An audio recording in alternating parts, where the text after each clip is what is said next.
Okay, so a bit of a quick update here. We've added some things and changed some things around to kind of improve how this game is going to be put together. There was a refactor of the rendering system. Before, it was kind of like, I guess I would say, very immediate mode, where we were calling right into these sort of push texture to quad, draw, where is it, draw rect, doing draw rectangle and stuff, and basically building it like not a UI quite exactly, but the way we were rendering all the dialogue elements previously was happening in this kind of hacky way. And so I've put together something that's a bit like an immediate mode UI, and we're able to display all the different elements of the dialogue system using that. So I'll show what that looks like right now. Okay. Now you'll see that the all this content that used to be on this side of the window is now over here, because I haven't really bothered to that's just where it's going to live for now, because that's sort of a default location. So we have, again, character portrait right here.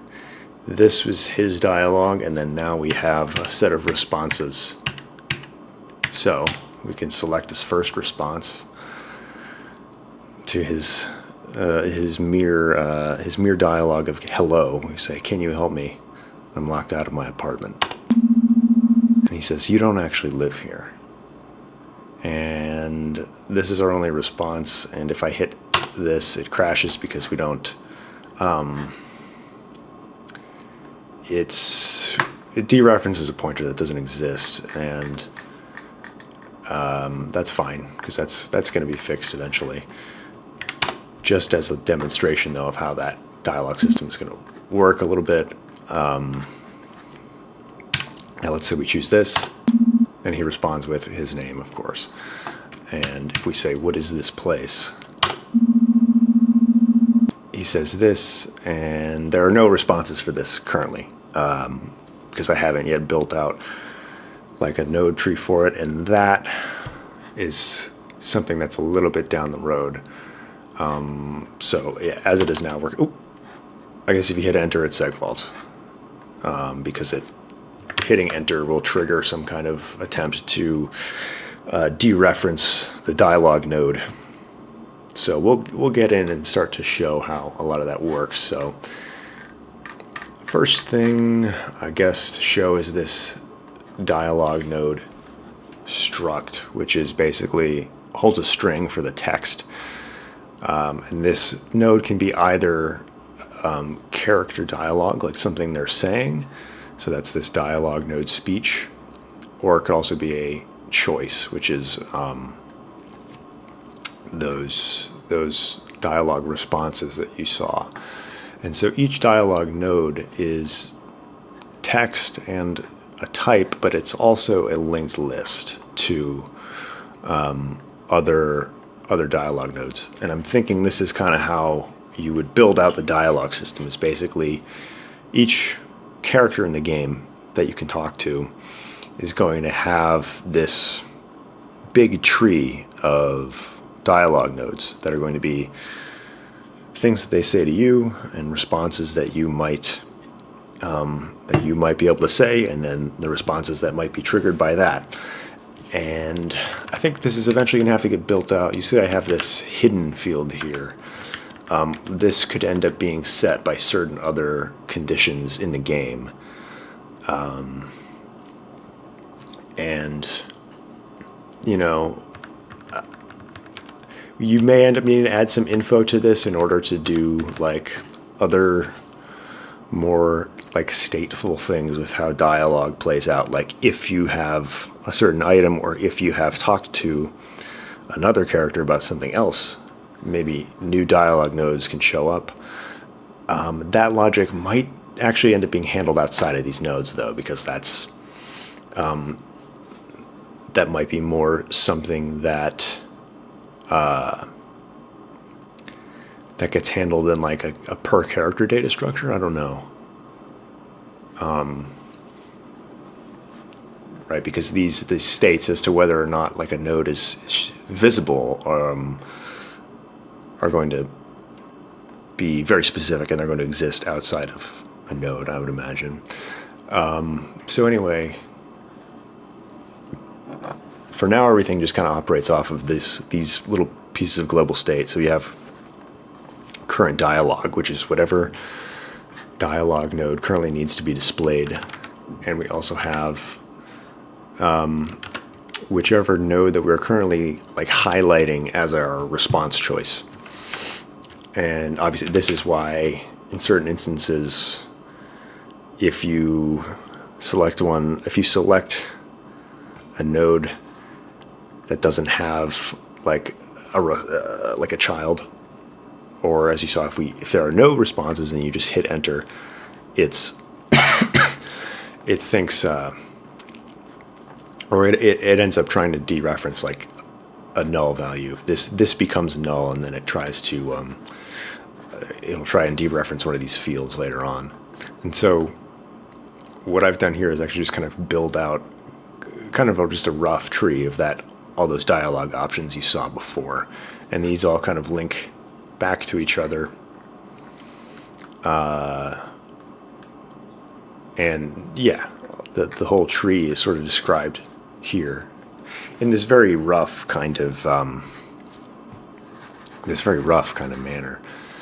Eventually, kind of what I want to do to actually start setting up these dialog nodes is you'll bring up some kind of editor, and it'll be sort of just a blank screen at first, and it'll kind of overtake the game screen, and it'll just be this blank layout, kind of like this, and you'll hit like a hotkey, and it'll bring up this like a node, this new blank node, and you'll start writing your text in here, and this could be like a character dialogue, and then maybe you want to describe like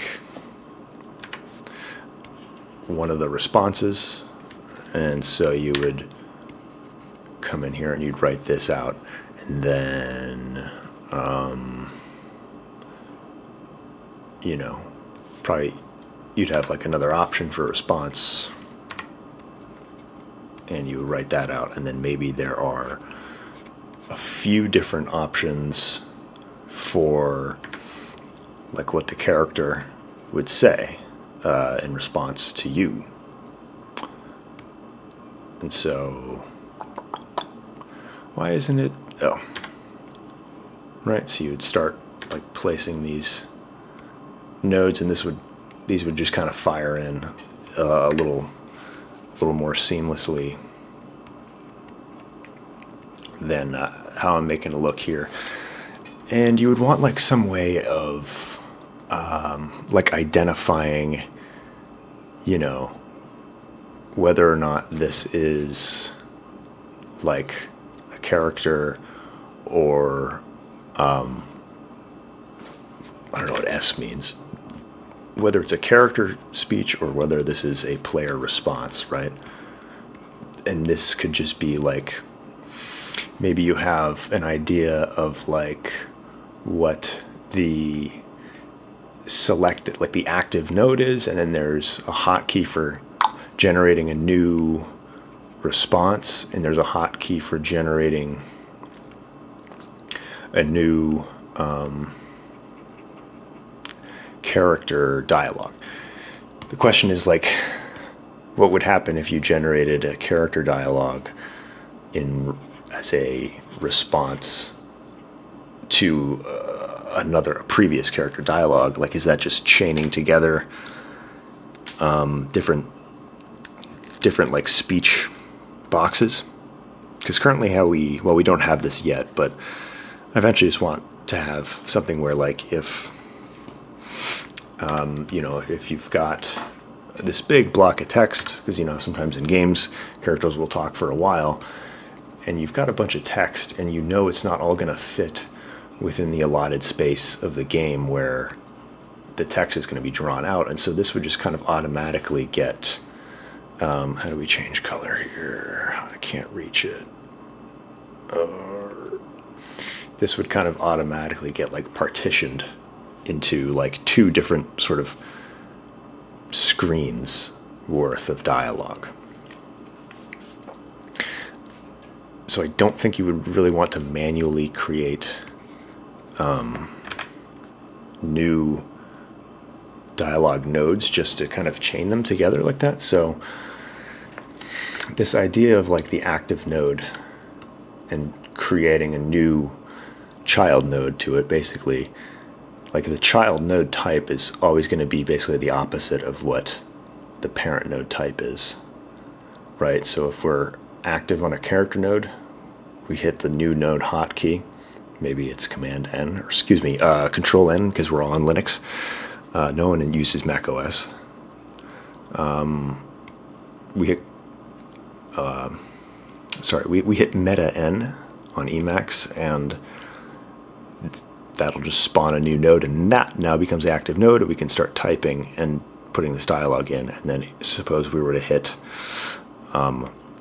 Super N again, that would generate a new child node. However, we might want to traverse back, or we might simply just want to be here and then to hit another hotkey and to create a sibling, an alternative response to the parent response. So anyway, these are just some ideas for how a dialogue system would work. So that would kind of replace all of this just like manually writing stuff out, which is obviously not tenable for making a real game that it kind of involves dialogue heavily. Now we can get a little bit into the internals of how this all works, which basically revolves around a couple of these functions. You've got this one function called update dialog box, and basically if it's our first time through, it's going to just initialize. It's going to call this function that will initialize all of these nodes. From there, we kind of figure out if our current dialogue is a speech type, i.e. something that a character is saying. It's not a response, but it's character dialogue. And then we trigger the animation if this is like the first time through for the animated text. And then from there we kind of figure out do we have a choice highlighted? If the choice is null, that needs to be the first child of the current dialogue. And that's, of course, if our current dialogue is a speech node. And then if our current dialogue is a response node, then we would set choice to be the current dialogue. And then this choice requested, this gets set to true in our event handling if the enter key is hit. And so that's basically just like updating logic for the dialogue. This gets called once per frame.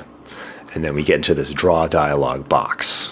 And this makes use of kind of like an immediate mode UI system that I wrote to kind of improve how we're laying out everything on screen.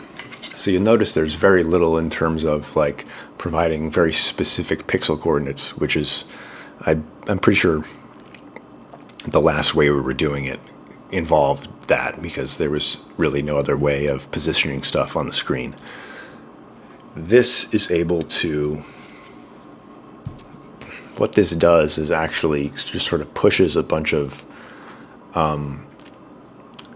these little like kind of UI elements, and they're just called boxes in this system. And I got this idea, this tape borrows a lot from the UI system in the RAD debugger. This is a much more simplified version of it. I don't have like a hash table or anything yet, so there's no persistence in between frames. These get recreated once per frame for every element that you see on the screen.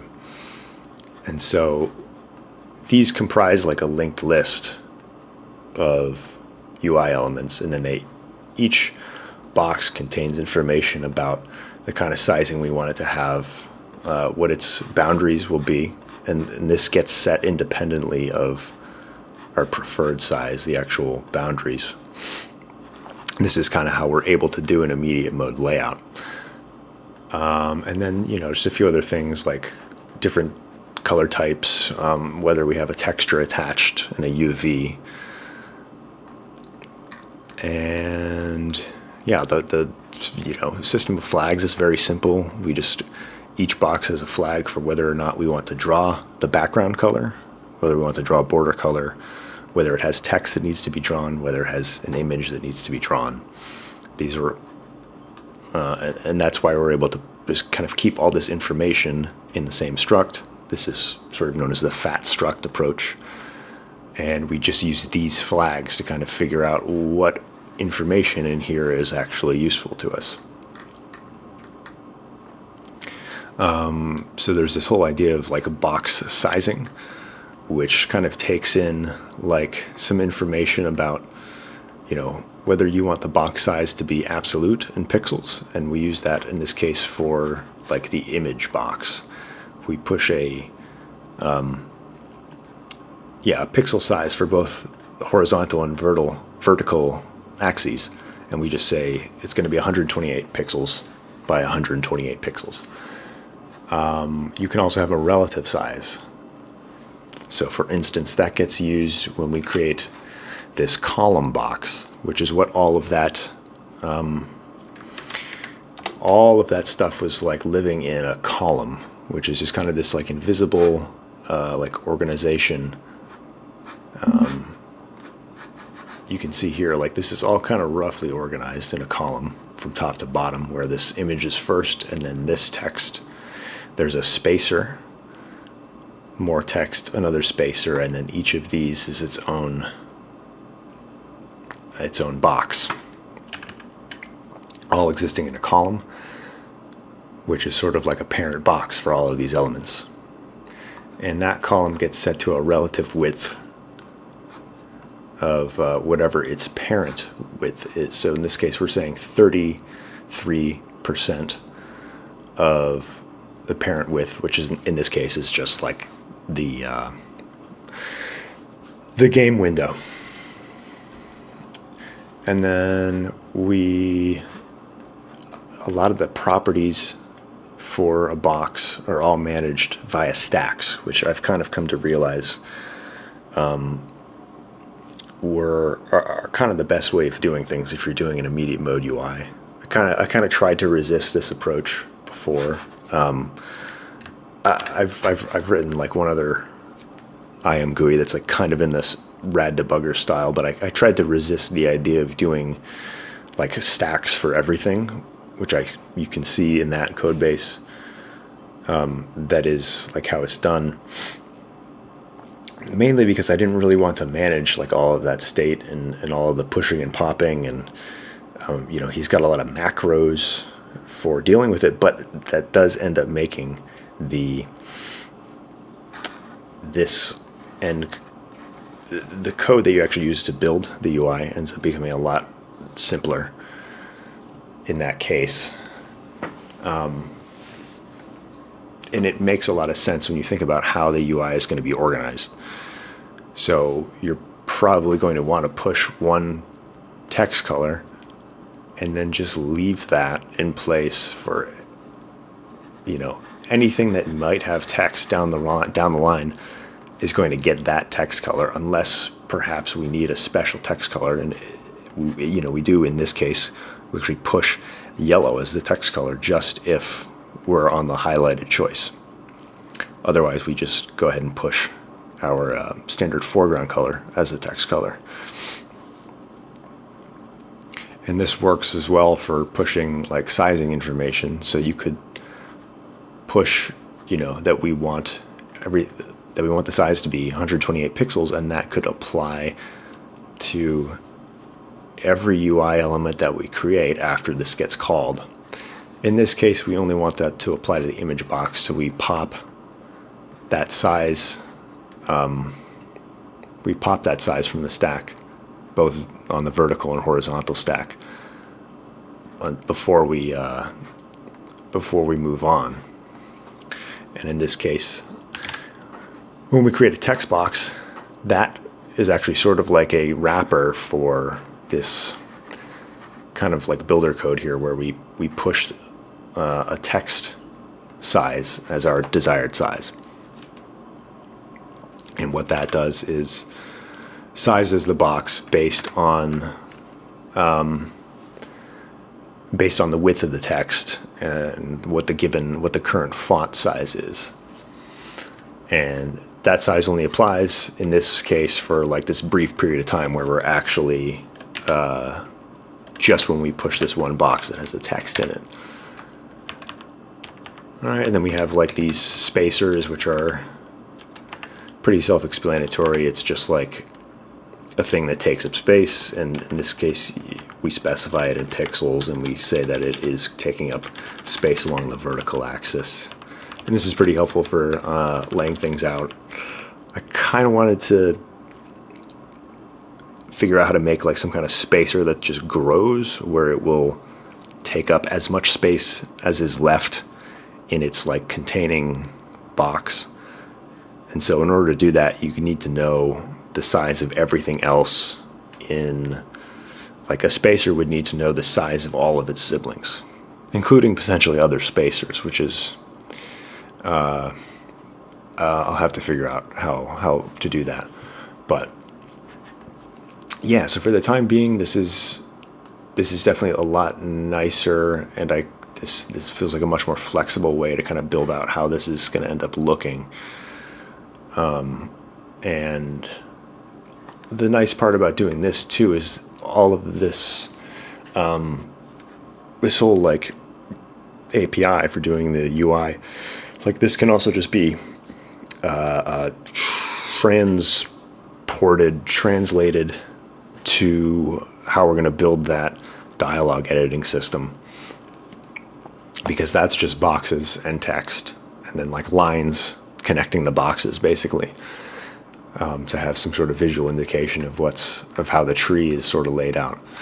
But once you have all this whole API in place, it definitely makes things a lot easier. I think things are going to go a lot quicker than having to struggle with